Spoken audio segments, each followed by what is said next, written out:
Kung hindi ka nag-iisip, paano palakihin ito, hindi ito lalaki.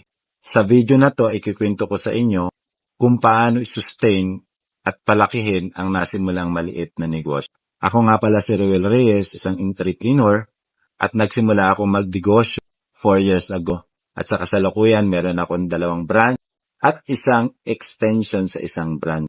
Una, para ma-sustain at mapalaki ang nasimulang maliit na negosyo, kailangan masipag ka. Walang umasinso na tama. Siyempre, bilang isang nagninegosyo, alam kong iyan ang isa sa katangian mo kung bakit ka nga nagnegosyo.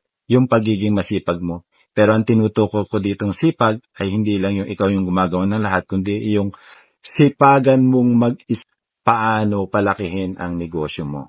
Kasi kahit na may kapasidad na lumaki ang iyong negosyo, kung hindi ka nag-iisip paano palakihin ito, hindi ito lalaki. Kasi totoo ang kasabihan kung ano yung iniisip mo, okay, gagawin mo.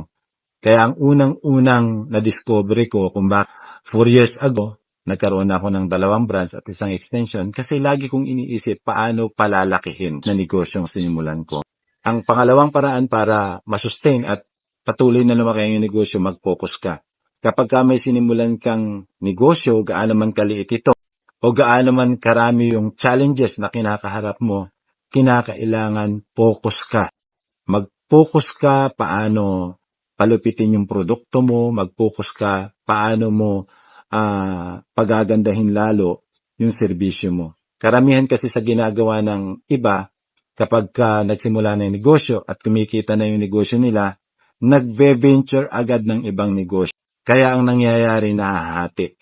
At makikita natin, walang naging matagumpay sa mundo ng pagninegosyo, nahati yung kanyang isip at attention sa kanyang ginagawa. Pangatlo, system. Kung gusto mong lumaki ang iyong negosyo, kinakailangan may sistema ka.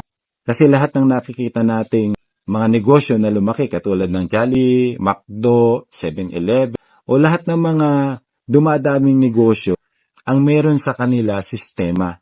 Kaya makikita natin kahit na wala sa lugar na yon, sa bayan na yon, yung may-ari nung negosyo na yon, tumatakbo ng maayos. Ang tawag ko sa sistema na yan ay para merong kang control.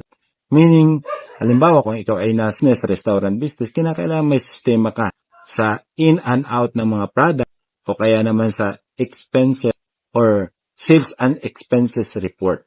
Kasi kapag wala kang sistema, pwede kang manakawan, pwede kang mawalan, pwede kang makupitan. So, ang tawag doon, system.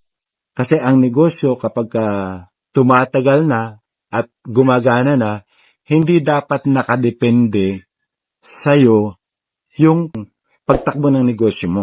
Kinakailangan, kapag gumagana na yung negosyo mo, tatakbo pa rin yan kahit wala ka sa lugar na yun, kahit sa bayan na yun, dahil dun sa kinreate mong sistema. At dahil nakatulong sa'yo ang video na to, paki-like, follow at share na rin sa mga kaibigan mo. At lagi nating tatandaan, anumang maliit na sinimulan mo, kapag binigyan mo ng effort, lalaki ito. God bless!